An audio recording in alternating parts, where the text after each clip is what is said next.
Today I want to start a conversation about family work, and specifically how to teach your kids to help you take care of the home that you all share. Hi, I'm Kenna, and I help parents inspire an environment of learning in their home. I'm glad you're here. I have been told before that my job as the manager of my home is to train myself out of a job. Why? Because the children that share my home with me are going to grow up and need to manage their own home. It's a life skill that each one of us needs to develop. And it's something I'm actually still working on. So I'm not going to pretend for a minute that I live in a spotless house or that all of this runs like clockwork in my home with happy helpers all the time. But I do want to share with you some principles and applications that I have discovered that have really helped me and my home and my children be able to learn how to take care of a home effectively. It's a method that I use so that my children know how and know that they can do the jobs that all the home management jobs that we share in our home. Here's the thing. So often we think it's easier to do the job ourselves than to train our children to do it, right? We put our toddlers in front of the screen so they're not making messes while we clean. Or we do it while our kids are sleeping or while our kids are at lessons, or insert activity here. We just think it's easier, and you know what? It is at first. It really is easier at first because we know how to do the job, right? And training takes energy. And isn't it funny that the ages that want to help us the most are quite frankly the ages that make more of a mess trying to help than they do actually helping. When they're young, they want to help. So here's a principle. When they want to help, let them. Find a way for them to help. This inspires them to feel the natural benefits of working hard and contributing, because there are natural endorphins, there's natural good feelings, right, about serving the people that we live with. Plus, it's a great time for connection. When you are working together with your child, it's a great time for connection, for chatter, for listening, for getting to know each other. And that's always fun, and we always need more time for that in our life, right? It's something we often need to carve out time for, but in this case, if they are asking to help, let them, and use that time to build that connection, that relationship that will pay off as they get older. Now, I think also that every kid goes through a stage where they don't want to help, right? They don't want to. When they can help, expect them to help. But I think some of the problem of them not wanting to is really they don't know how.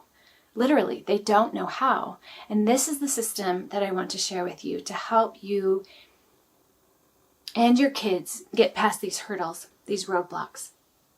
It's very simple. And there's 3 steps to it. You teach your kids to work by teaching any job that you want them to be able to do well. You teach by working with them, then near them, and then they can do it alone. Those are the 3 steps to everything. They actually need to learn how to do something before they can do it on their own. And not just told, but shown, right? Do it with them, then do it near them, and then they can do it alone. And that first step of with for a young child will be, maybe even for years. But as they get older, if it's something new, you can do it with them once, and then the next time be near them, and then the next time they can do it alone. When they're young, it will take a few more times, right, to learn a skill. And when they're young, they should be working with you anyway. But as they get older and as they get more capable, then you can work with them once even, and then the next time near them, and then the next time alone. Now this applies to all sorts of different kinds of jobs that they can do. This applies to cleaning a bathroom, making a meal, organizing a closet, making a bed. What else? Organizing the mail, washing a window, vacuuming a floor. You get the idea. Every job there is to be done, we don't come automatically knowing how to do it. We have to learn how. And it makes it a very pleasant way to learn how to work because you do get that time with.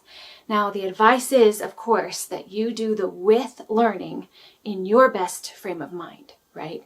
You want to be calm. You want to be ready to work hard and ready to keep a good attitude even if they make mistakes, right? Because you want it to be a good experience. You want them to learn how, and you want them to learn how without the frustration of beginner status. They're going to have that anyway. They don't need to add it from you, right? So when you are working with your child, make sure you're in the right place, that you're ready to work hard and ready to deal with mistakes, because that's how we learn, right? After you've worked with them enough and they know how to do it, the next one is near. The next step is to be near while they do that same job that they've been doing with you, but this time you're near. You're doing something else. You're doing something productive, right? You're working together but separate, where they're doing the job that they just learned, right? Or that they have been working on the past few weeks, and now you are in the room with them doing a different job, and they're doing it, but you're available to ask questions. So in the example of washing windows, for example, they're washing the windows and you might be dusting the shelves or vacuuming, and they're washing and they can ask questions. Is this the rag you would use, right?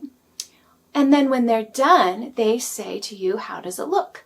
And you get the chance to ooh and ah over everything they did right and to give correction to see how they could improve. And in this way, they learn that they can do it on their own, and they get that self-validation, and they also can learn and remember the things that they didn't think of because mom wasn't right there working with them.